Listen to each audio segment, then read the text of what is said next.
Morning, good morning. Bali ito yung isa sa mga nakuha natin dun sa may carpool na parang patapon na, itatapon na lang. So ito yung na-assemble na natin dati. Kaso nga lang ayaw gamitin dahil sobrang luma na itsura niya. Pero napakaganda pa yung nasa loob nito.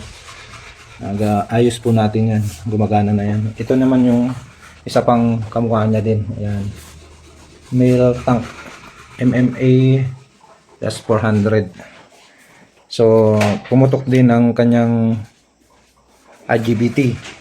Tandaan, pag pumutok po ang IGBT, check po yung transformer dito, yung chopper niya. Tapos, yung mga resistor, diode, capacitor, yan, mga resistor dyan. Akala nyo, parang buong buo. Kailangan i-tester yan, tatanggalin sa kanyang patunayan ko sa inyo na sira yan. Dahil panigurado yan, pag yung pumutok na ganyan, huwag nyo agad na palitan ng IGBT. Kailangan mag-check kayo dito. Dahil panigurado, meron at merong sira dyan. Total, maliit lang naman eh. So, ipapakita ko sa inyo na talagang may problema dyan. Okay? Pause muna natin. Tanggalin natin to. Yung SMD na diode. Ang ano nito is SS16. Ang number niya.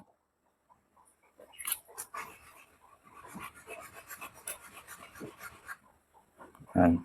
Parang buo, ano? Pag tinignan nyo, buo siya. Wala, hindi siya yung katulad ng iba na pumuputok. Okay.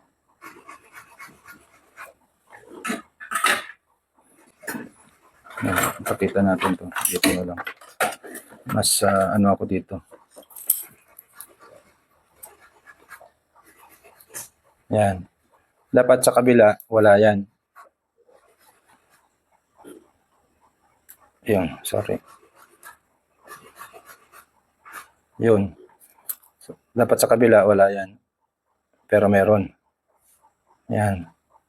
Sa kabila, ayun. I-reverse natin. Ganun pa rin.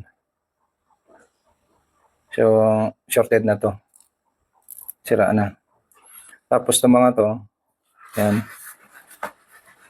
Yung R10 na to, itutok mo lang ito. Kaso nga lang, di makita din. Ano. So, yan.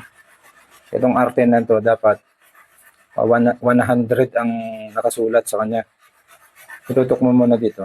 100 yan. Bali 10 ohms. Ayan. Tapos pakita mo doon. Ayan. Wala. Open. Ayan. Tapos yung R11, bali 200 yan. 200, bali 20 ohms yan. Oh, wala din. Okay. So, dito naman sa R14. Ang R14 is 200 din. Dapat nasa 200 ang code niya. So, nasa 20 ohms din dapat. Oh, wala din. Open din. Tapos dito naman sa R15 niya, 100 ohms. Ay, 100 ang code niya. So, nasa 10 ohms po yan. Oh, wala din. Tapos yung R13 is 5.1 ohms dapat to. Ayan, wala din. Hindi rin na. Tapos ito, ano to, R12. Yung R12 niya is 5.1 din. Oh, meron kaso nga lang, mataas na yan. Dapat 5.1 ohms yan kasi 5R1 ang code niya. Okay? So, makita nyo, parang akala nyo, hindi siya sira. Parang walang pumutok. Ayan, kasi parang buong buo pa siya. Pero sira na siya. Ngayon, ura-urada kayo nagkapit dito, wala na. Kaya napaka-importante ang voltage reading. Ngayon, kung nag-voltage reading kayo, wala kayo nasukat dito, tapos dyan, meron, magulo. Mataas pa baba. Bago kayo mag-suspect sa mga pyesa dito. Yan, mga IC dyan. Huwag muna. dito na muna sa pinaka malapit sa pumutok. Doon kayo mag-check. Okay? So, nag-order na tayo ng mga pyesa nito. Mag-order na tayo. Okay. So, hintayin na lang natin. Hintayin nyo yung part 2.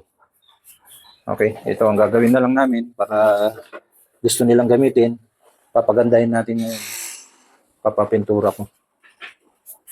Okay. Thank you.